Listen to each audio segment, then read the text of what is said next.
I think that this is a marriage of two minds, as Shakespeare would say. There's no doubt that William and Kate are the perfect couple. There's also no doubt it's a tremendously difficult period for them, and this will not be an anniversary that will be easy. All sorts of memories will come back. I mean, again, it looks as if we'll probably get a photograph of some sort or another. When they celebrated 10 years, they put out a charming video of the family. Last year, they were on bikes. There was a delightful photograph. But this year, of course, we know that Catherine is battling preventative cancer, and she's recovered from a substantial abdominal operation. It's been a very difficult year, and I think that clearly they're a very close-knit family. They will rejoice in each other's company. They will involve the family, and they will undoubtedly feel the pressure. It wouldn't be human to assume anything else.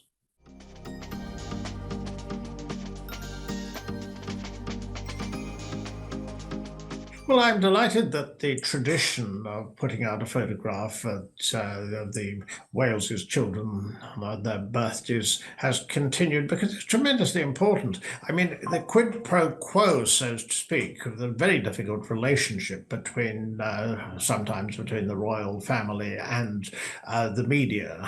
You want privacy, and William and Catherine are absolutely and rightly so obsessive about this. I mean, it's so important. You want privacy, or as much privacy as possibly can, for the future king and his siblings growing up. But on the other hand, of course, the royal family need the media to put across their message. The charitable message is also when they go abroad and so forth. So, I mean, all of it is a careful balance. And on the one hand, that involves having photographs of them on particular occasions. It's very important, because it's only reasonable people would want that. On the other hand, obviously, they're left alone when young on other occasions. So, well, that's the plan. And the plan overall has worked rather well. But very, very clearly, was debate in the royals, whether among courtiers, or perhaps William and Kate were possibly unsure precisely what to do now, because the message has been absolutely clear since that video message, where we understood why we hadn't seen a great deal of Catherine, at least relatively recently.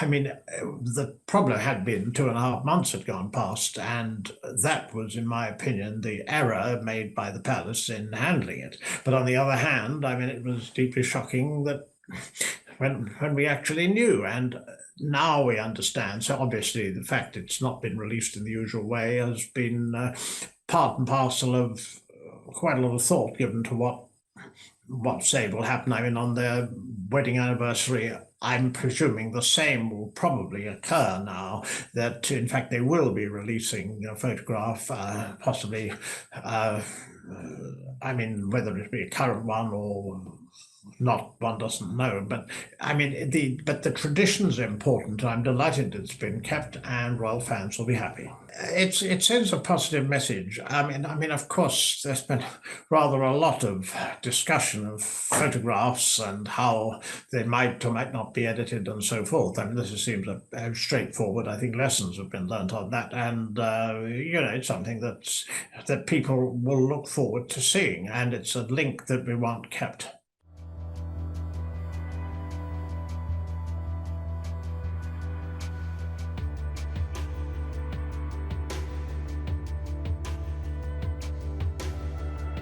It's very strange to put something on ice for a year if it's current, if it's big, if you're excited about it, and then you want to launch it. If indeed, and we know that Meghan has got her cookery program for Netflix, and that will involve other areas possibly. And I mean, we know also, of course, it's a sort of launch of TIG 2, where she's got her lifestyle areas that she's promoting. I mean, but this is very curious because usually when someone's doing well or in the news, you can't get enough of them. So a podcast would complement a television program, which would complement online material, which would complement lots of jam being sent out, whatever. Very, very clearly, that's not the case. You get the strong suspicion under all this that although there is some activity now, and good heavens, they were with Meghan joined William Morris agency last year. I mean, it's for a long time. About time, we would think.